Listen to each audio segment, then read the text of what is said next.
desprenda-se da autossabotagem. Vamos ao texto de João, capítulo 5, do verso 1 ao 9. É um texto muito legal, é um episódio de Jesus, e ele se deparou com um paralítico um dia, teve uma conversa com esse homem. Eu quero ler o texto a partir do verso 1 com você. O verso 1 diz assim: algum tempo depois, Jesus subiu a Jerusalém para uma festa dos judeus. Há em Jerusalém, perto da porta das ovelhas, um tanque que em aramaico é chamado Betesda, tendo 5 entradas em volta. Ali costumava ficar grande número de pessoas doentes e inválidas, cegos, mancos e paralíticos. Eles esperavam um movimento nas águas. De vez em quando descia um anjo do Senhor e agitava as águas. O primeiro que entrasse no tanque, depois de agitadas as águas, era curado de qualquer doença que tivesse. Agora veja o verso 5. Um dos que estavam ali era paralítico, fazia 38 anos. Quando o viu deitado e soube que ele vivia naquele estado durante tanto tempo, Jesus lhe perguntou: você quer ser curado? Disse o paralítico, respondendo: Senhor, não tenho ninguém que me ajude a entrar no tanque quando a água é agitada. Enquanto estou tentando entrar, outro chega antes de mim. Então Jesus lhe disse: levante-se, pegue a sua maca e ande. Imediatamente o homem ficou curado, pegou a maca e começou a andar. Diga graças a Deus pela palavra do Senhor. Meus irmãos, que história, né? É muito legal essa história, interessante. Talvez você já ouviu várias mensagens sobre esse assunto, mas uma das coisas que me impressiona muito nessa história, é algo curioso no texto, é que Jesus perguntou a esse homem se ele queria ser curado. E ele responde a Jesus, mas de forma diferente. Ele conta uma história para Jesus. Ele passa a contar a história dele para Jesus, em vez de responder a pergunta. Normalmente responderíamos o que, meus irmãos? Se alguém chegar para você hoje, que está passando um problema lá na empresa, tem que pagar um boleto, e aquele boleto é o mais caro do mês, você fala: e agora? Tem que pagar esse boleto, estou sem dinheiro. Jesus chega para você e fala assim: eu vou ajudar você a pagar esse boleto, que você deseja isso? O que você vai responder? Não, senhor, o negócio é o seguinte: esse boleto, senhor, tem que entender de onde vem. Esse boleto é um boleto antigo, blá, blá, blá. Não! Você vai falar sim. Você vai responder um sim bem grande. Você está desempregado, aí Jesus vem para você e fala assim: negócio é o seguinte, você quer um emprego? O que você vai responder? Sim, bem alto. Se você está passando um tempo de enfermidade, você está enfermo, Jesus vem para você e pergunta: olha, você está doente, sei do que você está passando, você quer ser curado? O que você vai responder? Sim. Você não vai contar a história. Mas esse homem, ele não respondeu uma história. Não foi isso que ele falou, pois provavelmente na vida desse homem havia um problema maior no coração dele. Essa é a ideia. Meus irmãos, o texto diz que ele é paralítico. Provavelmente ele não podia andar. Provavelmente ele tinha alguma dificuldade em seus braços, suas pernas. O texto não deixa bem claro, mas meus irmãos, mais que enfermidade física, sabe o que ele tinha? Uma enfermidade emocional que o tempo causou na vida dele. Diz o texto que há muito tempo ele está doente, ele está enfermo. Então Jesus, ele precisou fazer algo com esse homem. Jesus precisou quebrar um padrão de pensamento dele. Esse homem tinha um padrão de pensamento que foi colocado nele no decorrer dos anos, no decorrer dos tempos. Por isso que ele não responde com sim. É por isso que ele fala de outra forma, ele fala com peso na alma, as palavras dele é pesada. É como se fosse assim: Jesus, olha o jeito que eu estou aqui, faz tanto tempo, eu não sei se é possível isso. Queridos irmãos, Jesus quebra um padrão de pensamento desse homem e simplesmente diz: levanta-te, toma teu leito e anda. Meus queridos irmãos, uma das coisas que tem que acontecer conosco talvez, nós precisamos que Jesus venha também sobre nós, para quebrar os nossos padrões de pensamentos. Talvez ele precisa vir sobre a sua vida hoje e tocar em alguma falsa crença que tem limitado você de avançar, de aproveitar as oportunidades que estão aí todos os dias para você na sua vida. Quem já foi em circo, levanta a mão. Quem já foi em circo? Deixa eu ver. Todo mundo já foi em circo. Que beleza. Meus irmãos, eu fui por circo também, com 30 anos de idade. 30 anos de idade, minha esposa que me convidou. Acho que psicóloga percebeu que eu tinha um trauma de infância. Falou assim: você nunca foi no circo? Não, então nós vamos. Aí ela me levou no circo. Gente, eu parecia criança. parecia uma criança. Eu comprei pirulito, eu comi pipoca, tudo que tinha no circo eu participei, gente. Eu fiz mais bagunça que a Antonella. E aí, meus irmãos, eu me lembrei de uma coisa. Quando eu era criança, o meu pai ensinou do jeito dele uma falsa crença. Ele dizia que quem é de Jesus não podia ir no circo porque era pecado. Não é verdade, pode ir no circo, mas era uma crença que ele tinha. Mas eu não podia ir no circo, uma falsa crença, mas eu cometi um pecado, eu ia escondido. Piora tudo, né, irmãos? Então o que acontecia? Eu não ia na apresentação do circo, mas eu ficava maravilhado, eu queria ver o elefante, eu queria ver a onça. Hoje não tem mais. E eu me lembro que na cidade que eu venho, lá em Astorga, todo o circo estava no mesmo lugar, um pátio muito grande em Astorga. Eu me lembro que eu pegava a minha bicicleta e de dia eu ia lá para ver o elefante, eu ia lá para ver a onça, para ver o leão que estava enjaulado. Mas eu já vi o elefante todo poderoso, adulto, muito forte, imponente, o animal mais forte que existe na terra. Ele preso a uma estaca, uma corrente em seu pescoço, e a corrente ia até uma estaca no chão. Aí você vai entender o que eu estou dizendo. Sabe por quê? O elefante tão poderoso, tão grande, ele fica preso a uma pequena estaca fincada no chão. É porque quando ele era pequenininho, quando ele era um elefantezinho, uma criança elefante, ele foi colocado lá, ele lutou para escapar, mas não conseguia. Por que ele não conseguia? Era muito pequenininho, e aquilo segurava ele na mesma corrente, a mesma estaca. Ele foi crescendo, ele ficou quieto, crescendo. Ele é grande, o elefante é muito grande, mas continua preso naquela estaca, porque ele acha que não vai escapar nunca. Mas só um movimento do seu pescoço, um simples movimento, vai arrancar aquela estaca e ele vai ficar livre. O que limita o elefante, que é todo poderoso, é aquela estaca, muito fraca, mas limita ele está condicionado, meu querido, a viver de uma forma que ele vivia quando ele era fraquinho. Você está entendendo o que eu estou dizendo? Eu já vi isso. E falando nisso, meus irmãos, é autossabotagem. Ele se autossabota todos os dias, sendo que ele pode enfrentar, ele pode escapar, ele pode correr, ele pode fugir. Mas ele se autossabota porque ele tem uma falsa crença. Meus irmãos, tem pessoas que trocam de cônjuge, mas o segundo, o terceiro cônjuge é igualzinho ao primeiro. Tudo porque o padrão de escolha da pessoa é o mesmo de sempre. Por que essa pessoa repete padrões? Porque ela se autossabota. Sabe aquele amigo que vive pedindo dinheiro emprestado para você? Aquela amiga pede dinheiro emprestado e nunca devolve, filha da mãe. E você continua emprestando. De vez em quando ele aparece e você continua emprestando dinheiro. Por que você faz isso? Porque tem uma autossabotagem dentro de você. Mas, sabe aqueles finais de semana inteiros, sábado e domingo, que você fica sentado no sofá assistindo minissérie, aí você fica lá sentado, e chega no domingo à noite, você tem um peso de consciência falando, nossa, eu fiquei sábado e domingo assistindo, tomando refrigerante aqui, nesse sofá, e não fiz nada que agregou para a minha vida. Mas sabe o que acontece, meu irmão? No próximo domingo você vai fazer a mesma coisa. Sabe o que é isso? Autossabotagem. Pense nisso. Quero responder para você o que é a autossabotagem. Se sabotagem é toda ação que tem o objetivo de prejudicar alguém, a autossabotagem é o ato de prejudicar a si mesmo. A autossabotagem é isso, é você de alguma forma prejudicando a si mesmo. A autossabotagem é uma tendência que muitos têm em colocar limites, travas, é isso, travas e complicações a si mesmo numa caminhada em direção a metas e objetivos. A autossabotagem é um inimigo dentro de nós mesmos. Vai pensando se você tem algum ato de autossabotagem. Entenda o mecanismo, por favor. Existe em nosso inconsciente uma zona de segurança, que quando surge um sinal de perigo, ou ameaça, ou tensão, ela então é acionada para buscar, sabe o que? Fuga, relaxamento. A mente então se recolhe para ficar a salvo.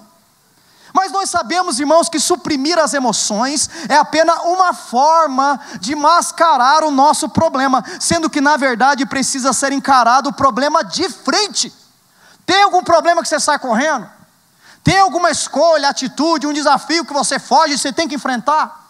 Tem algo que você tem que falar com alguém, uma decisão a tomar, você tem que ir à frente numa questão, mas em vez de ir à frente nessa questão, você prefere ficar quietinho. Sabe o que é isso? Isso se chama autossabotagem. Sabe aquela sensação de repetir, jurar que nunca mais você vai fazer aquilo? Mas no momento seguinte, pronto, lá está você repetindo, como num ciclo vicioso. Se você observar com calma, você vai identificar elementos, sabe do quê? De autossabotagem nessas atitudes, nesses pensamentos, nesse comportamento. Meus irmãos, mais uma vez aqui quero citar um exemplo. Vamos pegar um exemplo de uma mulher.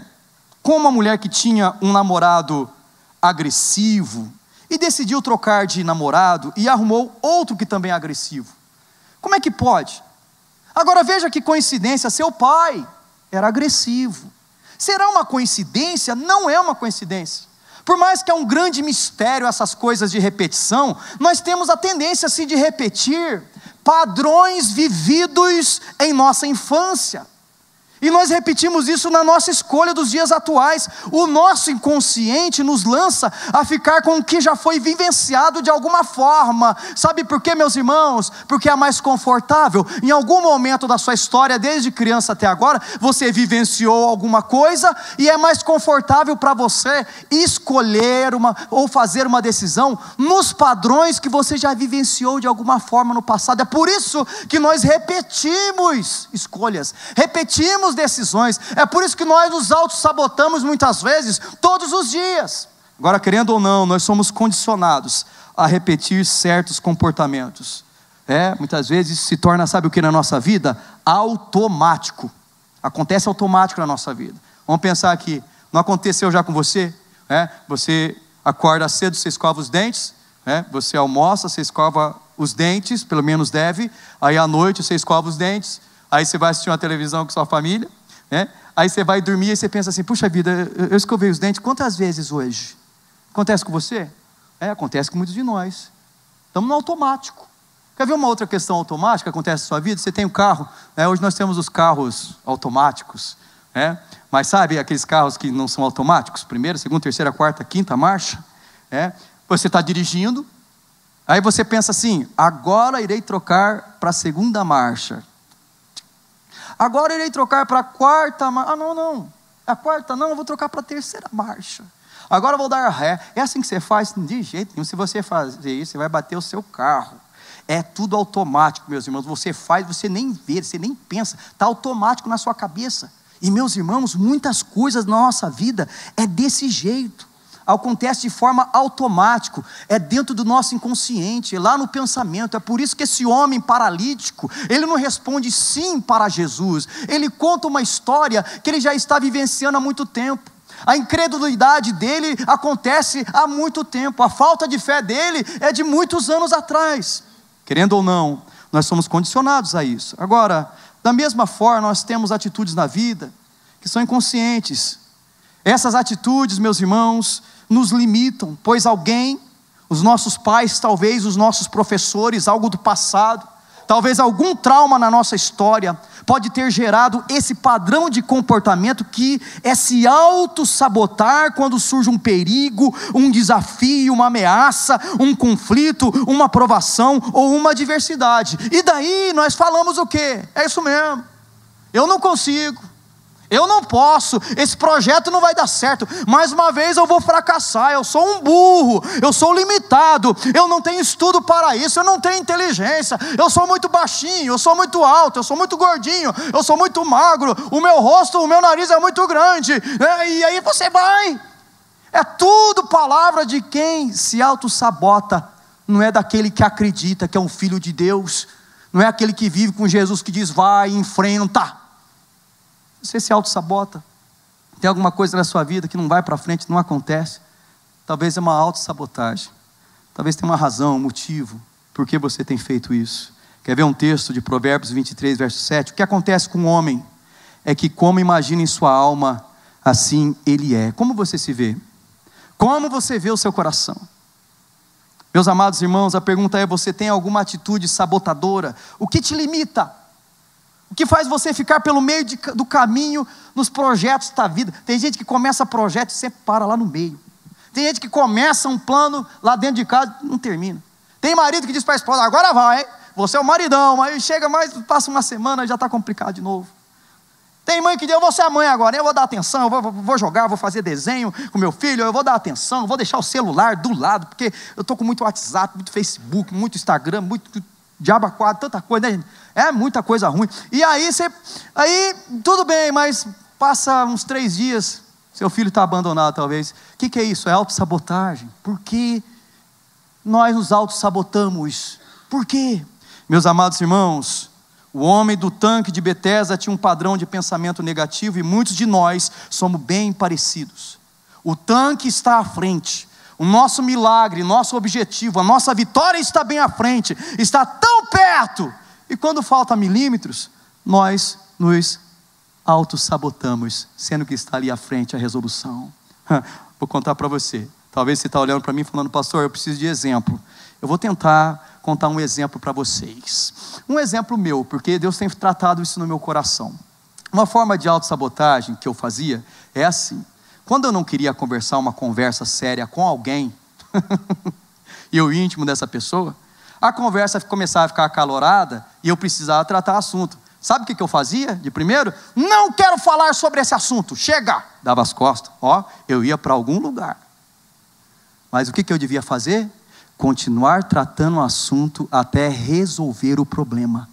Isso é autossabotagem. Quer ver uma outra autossabotagem que eu identifiquei na minha vida?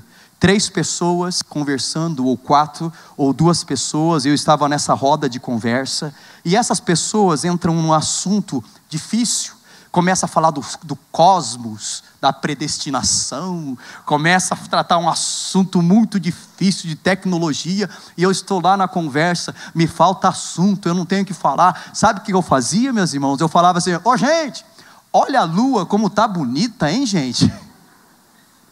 Sabe para quê? Porque eu não tinha argumento, não tinha papo para conversar. Em vez de eu ficar quietinho e aprender, eu mudava o rumo da conversa. Eu lembro que algumas vezes, aconteceu uma vez com 2 amigos meus, né? Eles estavam falando um assunto e eu fiz isso. Olha o sol. Eles, por que você está falando do sol? Não tem nada a ver esse assunto. Autossabotagem. Qual é a sua autossabotagem? Talvez é mais sério que tudo isso que eu estou dizendo. Talvez você se autossabota lá dentro da sua casa. Você sabe o que tem que enfrentar, o que precisa fazer, e o Espírito Santo está falando com você. Fala a pessoa do teu lado, o Espírito Santo está falando com você. Algo que você tem que fazer, enfrentar. Algo que você precisa renunciar, deixar para lá. Algo que você tem que abandonar, talvez uma prática errada, um pecado, talvez uma atitude, e você tem se auto-sabotado, com a falsa ilusão de que você vai ficar bem. Queridos irmãos, Deus tem um plano na nossa vida, já foi escrito, mas que triste será se nos auto-sabotarmos nessa caminhada, sendo que é para você avançar. O que a auto-sabotagem provoca para você lutar contra isso? A auto-sabotagem traz um doce sabor quando você toma decisão. Quando você fala assim, é inconsciente, né? Você não fala, eu vou me auto-sabotar. Acontece no inconsciente. Quando você escolhe a autossabotagem, você tem uma sensação de bem-estar, porque é uma fuga. O ato é até legal, mas vou dizer uma coisa para você, tem um problema.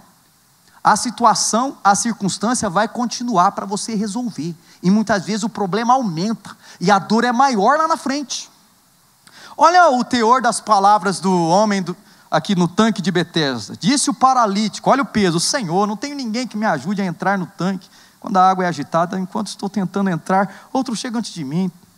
Está pesado. Sabe o que esse homem tem? A frustração na alma, no coração. Agora veja mais aqui, meus irmãos, o que a autossabotagem provoca. O que a autossabotagem provoca, em primeiro lugar, paralisia diante dos desafios. Você fica paralisado na vida. E meus irmãos, ficamos sem movimento. Pois é mais confortável, mas assim não se vai a lugar nenhum. Você não foi chamado, salvo por Jesus Cristo para ficar paralisado na vida. Você foi chamado para subir, para crescer, para alçar novos voos, grandes voos na vida, para ser alguém. Mas a autossabotagem paralisa a nossa vida. Segundo, também a sensação de sempre estar sendo enganado. Você gosta de ser enganado? Ninguém gosta de ser enganado, mas quem se auto-sabota sempre vai ter um sentimento que alguém está enganando ele. E quando ele se colocar mesmo na roda, né, na mesa redonda do eu, para avaliar, ele vai descobrir quem que está sendo enganado é ele por ele mesmo.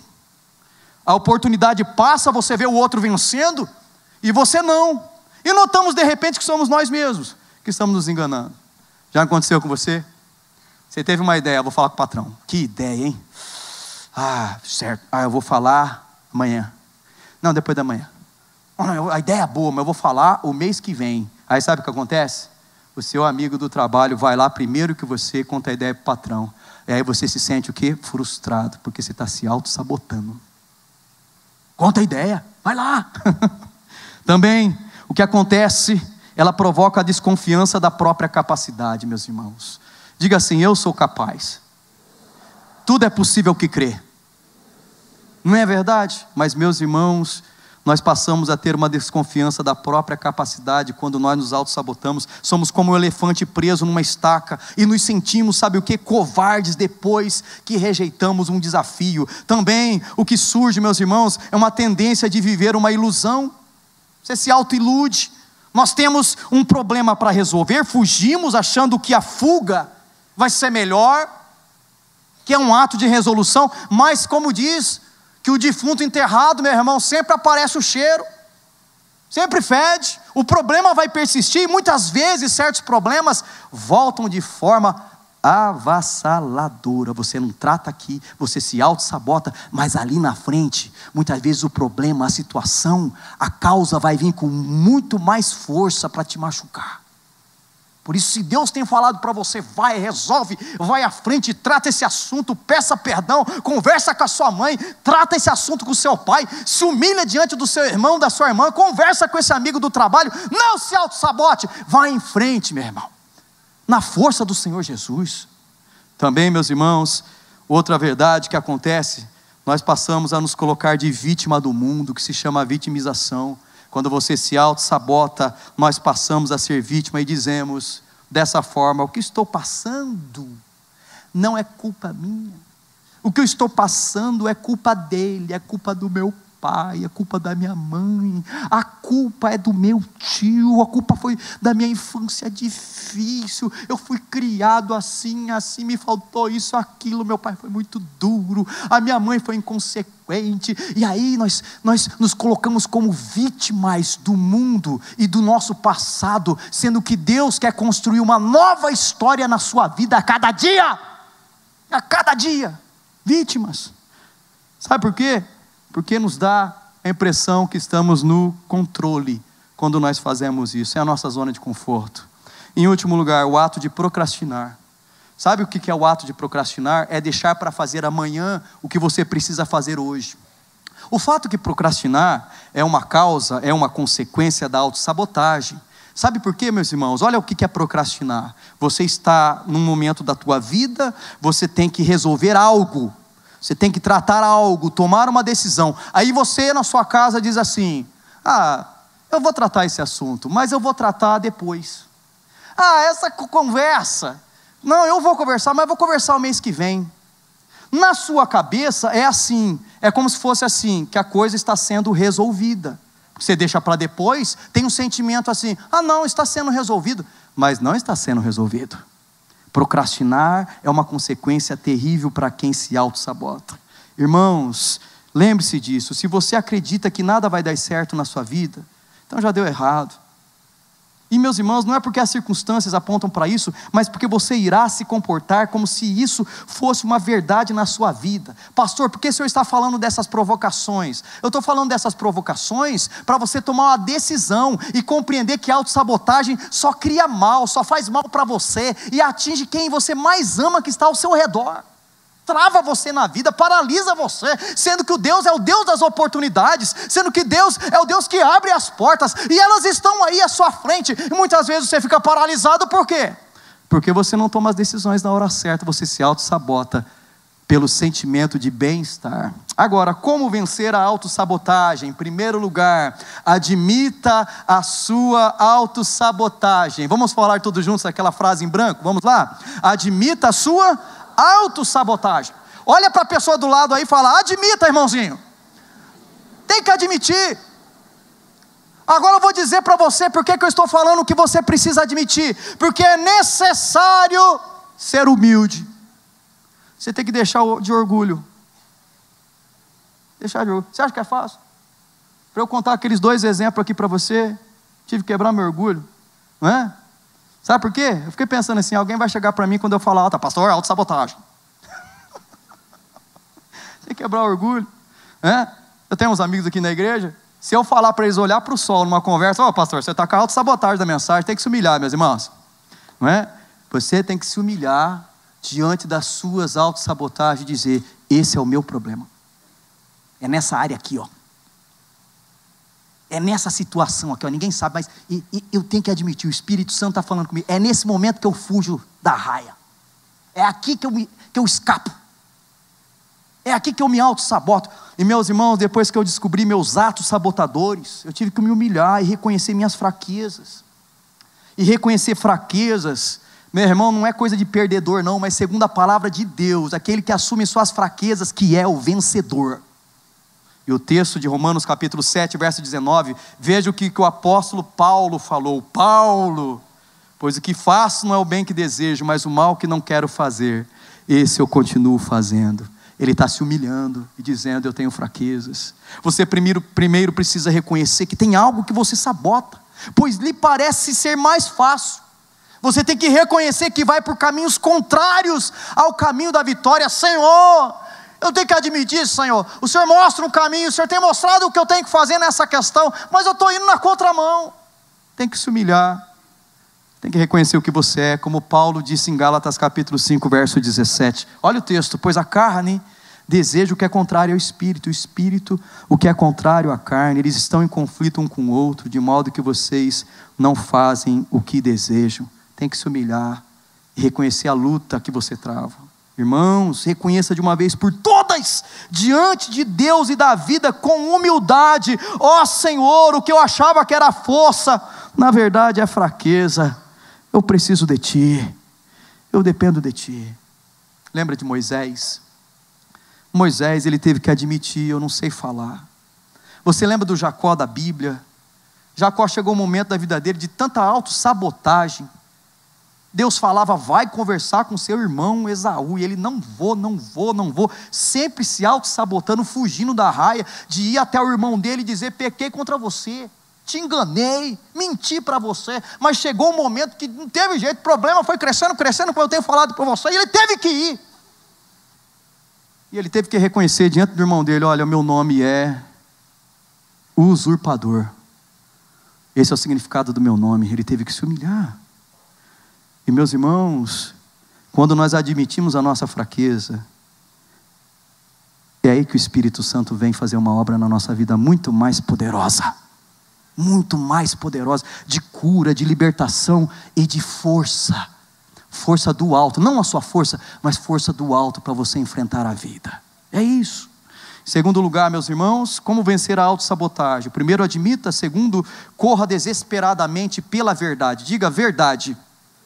Eu falei um texto no começo da mensagem. Que verdade é essa? A única verdade que liberta, pois se temos atos conscientes, inconscientes de autossabotagem, então nós estamos vivendo numa mentira.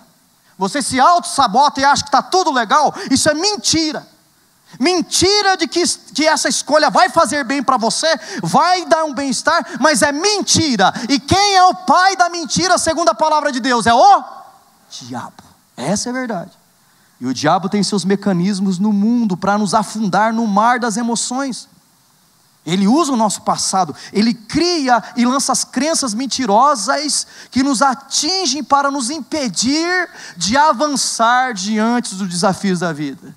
E o que Jesus disse quando olhou para a humanidade perdida, escrava, fracassada, ele disse um texto que é libertador, que você tem que memorizar esse texto, João capítulo 8, verso 32, e conhecereis a verdade, e a verdade vos libertará. É por isso que quando o paralítico diz da sua frustração para Jesus, Jesus apenas diz assim para ele, seja curado meu filho, pois o paralítico estava diante, sabe do que? Da verdade encarnada. A verdade encarnada era Jesus. E meus irmãos, e quando nos achegamos mais a Cristo, quanto mais você se aproxima de Jesus, escuta você que está aqui, quanto mais você se aproxima de Jesus, mais as trevas se dissipam, mais a escuridão vai embora, porque é como se a luz de Cristo, ela entra dentro de você, e os raios da luz de Cristo começam a resplandecer os raios, e vai apagando as trevas do seu coração. O que era ruim se torna bom, o que era trauma se torna, meu querido, libertação, o que era problema se torna resolução, o que era autossabotagem, o que era fuga, se torna uma atitude de encarar os problemas de frente. Sabe por quê? Porque a verdade de Jesus liberta. Jesus liberta. Meus irmãos, tanto é verdade que diz lá, meus irmãos, o texto de João capítulo 8, verso 36. Se pois o Filho vos libertar, verdadeiramente sereis o quê? Sereis livres. Livre do quê? Livre das trevas, dos traumas, dos nossos atos limitadores da vida. Não mais escravo do passado, então. Não mais escravo de um ciclo vicioso de fuga. Não mais escravo, meus irmãos, meu querido, dos seus atos de autossabotagem. Não, mas agora livre para escolher o caminho certo. Jesus veio, entenda isso. Tem acontecido e aconteceu comigo. Jesus veio para nos libertar das falsas crenças que nos engessam, que nos paralisam, que nos enganam, que nos travam no meio da caminhada. O que te limita? O que te limita? Jesus aqui é o irmão mais velho. O irmão mais velho e mais forte, que estende a mão para você e diz: eu conheço o caminho, meu irmão. Eu conheço o caminho, pega na minha mão, eu vou junto com você, não tenha medo. Pare de se auto-sabotar, no nome de Jesus. E para terminar, empunhe um escudo para sua mente. Você tem que cuidar dos seus pensamentos, porque a mente é um dos lugares que o diabo mais ataca. E a sua destruição, o seu fracasso e suas frustrações começa aonde? Começa em sua mente. A nossa mente é perigosa, a nossa mente é frágil, e o diabo sabe disso. É por isso que somos atacados pelos piores pensamentos quando estamos em lutas. Acontece com você? Meu irmão, quando a coisa está boa, tudo tranquilo, né? Sem tempestade nenhuma, não tem nenhum pensamento mal. Mas, irmãos, quando eu entro numa provação, eu nunca vi. Quando eu entro numa batalha espiritual, numa luta contra uma circunstância, gente, eu tenho pensamentos terríveis. Eu fiz uma machucadinha aqui com ferro de passar roupa. Não sei, eu não sei como explicar que eu fiz uma queimadura com ferro de passar roupa aqui. Eu não fiz assim, tá? Mas está aqui uma marca, mostrei onde. Meu irmão, mas o negócio dói. Virou uma ferida. E passa pomada. Sabe os sentimentos? Gente, me veio cada pensamento. Eu falei, meu Deus do céu, acho que eu vou morrer com esse negócio aqui. Quando a coisa está boa, você não tem pensamento. Mas quando você está numa situação difícil, uma provação, meu irmão, o diabo vem para te sacudir, parece. Os piores pensamentos. E meus queridos, é por isso que nós temos que cuidar dos nossos pensamentos. Empunhar um escudo para a nossa mente. Paulo sabia disso em Efésios capítulo 6, verso 16. Ele disse assim: além disso, olha lá a tela, usem o escudo da fé, com o qual vocês poderão apagar o quê? As setas inflamadas do maligno. O que são essas setas inflamadas do maligno? São os ataques diários, meus irmãos, contra nós, os ataques para nós se auto-sabotar em vez de enfrentar a questão. E quando você descobre com Jesus essa fraqueza, você pode reverter o quadro, como Jesus fez com o paralítico, olhando para ele, reverteu o quadro dele e disse o que para ele? Seja curado, porque você está num lugar que se chama Betesda, lugar da misericórdia. Eu sou a verdade, eu sou misericordioso, eu te liberto, eu te curo.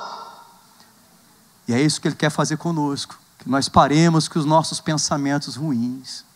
Ele quer nos ajudar. Creia nisso. Se você caminha com Jesus, eu vou dizer uma coisa para você que Deus tem feito comigo. Você tem vindo para Cristo? Se você não veio ainda, vem para Jesus. Porque, meus irmãos, uma caminhada com Jesus, sabe o que acontece? Ele sempre nos avisa quando uma seta maligna é lançada pelo diabo. Você não consegue perceber na sua vida? Porque é isso que Jesus faz. Você está lá na sua vida, passando um momento, aí o diabo, o mundo, pega uma seta, uma flecha, na ponta dessa flecha tem uma esponja, embebeda no piche, acende o fogo, ela é inflamada e lança contra você Satanás. Sabe para quê? Se atinge a sua casa, se atinge você, te queima inteirinho. E é isso que a autossabotagem acontece na nossa vida, nos queima, destrói a nossa mente, nos engana. E aí, meus irmãos, sabe o que Deus diz para fazer? Efésios 6,16, levanta o escudo da fé.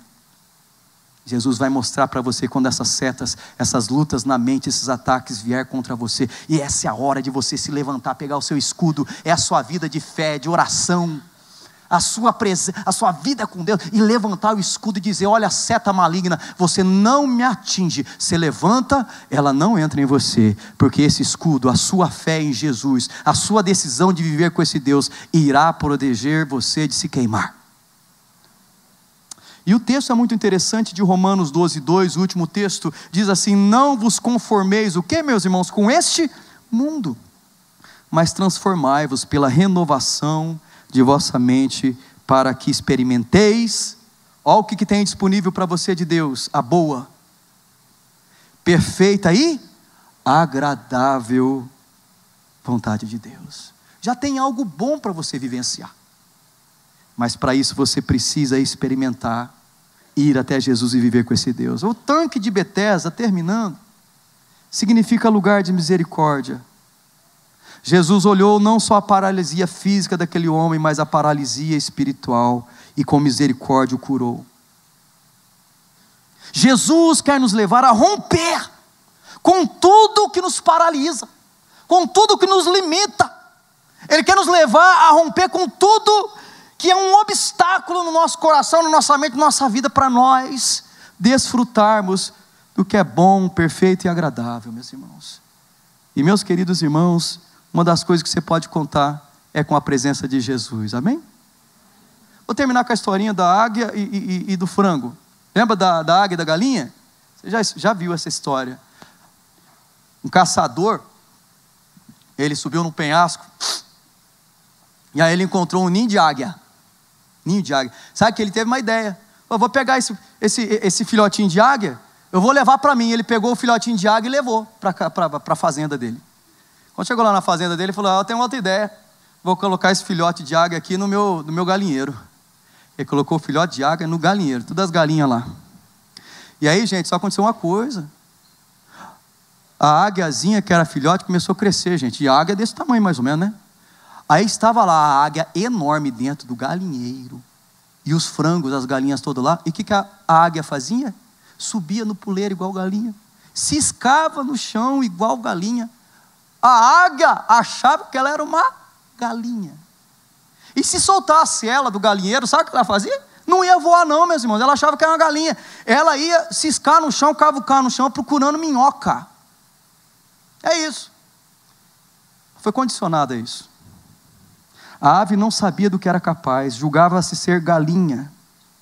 A ideia é que cada um de nós, a ideia aqui, a lição, é que cada um de nós tem de si, a ideia que cada um de nós tem de si, pode ser real ou fantasiosa, mas a verdade é que ela acaba por nos convencer. Nós precisamos parar com a autossabotagem e passar a viver, sabe o quê? Como um filho de Deus. Levante sua mão e diga, eu sou um filho de Deus. Diga assim, eu não sou frango, eu sou águia, e eu fui chamado para voar. É isso. Você foi salvo, você foi chamado para vencer. Você foi salvo e alcançado para Jesus, para vencer os desafios, para enfrentar de frente os problemas, as decisões, os confrontos, as conversas. Pense nos seus atos sabotadores. Deixa o Espírito Santo trabalhar na sua vida. Passa a ter mais coragem. E passa a se comportar, meu irmão, como águia, que sempre está voando acima das nuvens. A águia não se esconde. A águia enfrenta os céus, as tempestades. Que você seja assim, porque você foi chamado para ser um vencedor. Em nome de Jesus. Fique em pé, vamos orar, meus irmãos. Oh, meu Deus, estamos aqui, Senhor. Oh, Senhor, eis-nos aqui. Vem transformar o nosso ser, Senhor. Tu conheces as nossas fraquezas, as nossas limitações. Tu conheces as dificuldades, ó Pai. E nesse tempo de mensagem, Ó Deus, não há poder nenhum em mim, ó Deus, para levar essa pessoa a observar a própria vida, a pensar em si mesmo e tomar essa decisão, ó Pai querido, de parar de se auto-sabotar. Mas, ó Deus querido, no teu poder e no teu Espírito Santo, eu creio, Senhor, que o Senhor pode trazer iluminação a essa mente, e eu creio que o Senhor pode trazer também força, Senhor, agora mesmo, para essa pessoa tomar a melhor atitude e decisão nesse dia, nessa hora, em nome de Jesus Cristo. Missionária Central de Maringá.